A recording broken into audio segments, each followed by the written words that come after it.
Hey guys, today I'll be talking about T-scores. Yeah, we got new model, T model. Okay, so T model, we use this if the problem doesn't give us the population standard deviation. See, not given. Okay, so you have to think, am I given the population standard deviation, or is this a sample standard deviation? Okay, if it's a standard, if it's a sample standard deviation, then you are going to use the T model. Let's talk about the T model. Okay, T model, so this was discovered in 1908 by William S. Gusset, also known as Student. And Gusset is actually a brewer of the Guinness Brewery in Ireland. You know Guinness Brewery, the Guinness beer. Okay, so he discovered that for smaller sample sizes, the distribution doesn't really follow the normal distribution.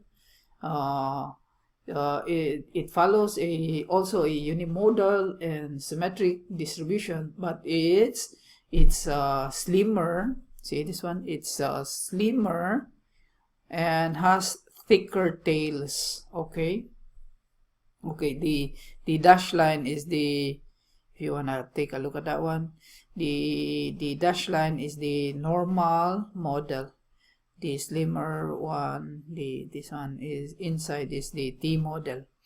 Okay, so T model, we are going to be using to compute for the critical T value. We need to know the degree of freedom, and the degree of freedom is just the sample size, or whatever is the sample size, deduct 1, and that would be our degree of freedom. Okay, I'm going to solve now a pretty common confidence interval, the 95% interval. Okay, so again, same as the normal model before, or the Z model. We are going to draw the 95%. The 95% again refers to the area at the center. Okay, middle. So it's the middle 95%. Okay, so if this is right here is 95%, then again that would leave us with 2.5% here and another 2.5% on this area. And same as before, we always compute the area from left, from negative infinity up to the T crit point right there. T crit is right there. Okay. Okay, so what's the area from negative infinity up to the T crit? Is, look, it's 2.5% plus 95%, so that's 97.5%. Okay, and so we go here now. Let's compute first the degree of freedom. See, degree of freedom, df, is again n minus 1. Take a look at that one. N minus 1. Oops.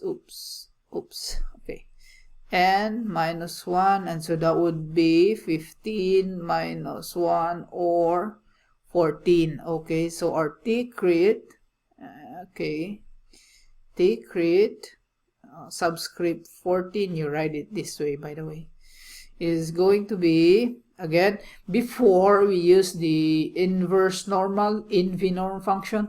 Now there's going to be a function called inverse T. So it's going to be NVT, okay? And we are going to need the area, 0.975, and then we're going to need the degree of freedom, 14. And then we let the calculator do the work for us. Choose. So go calculator, menu, you could go probability, or you could go statistics. There you go, statistics.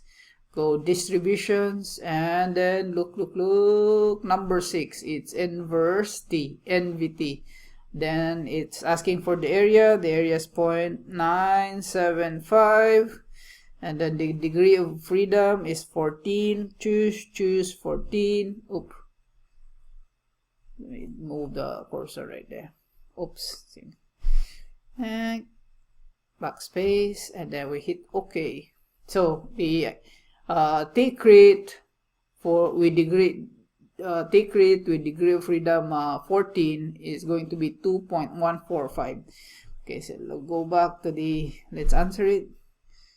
2.145. Yay, that's it. Very easy.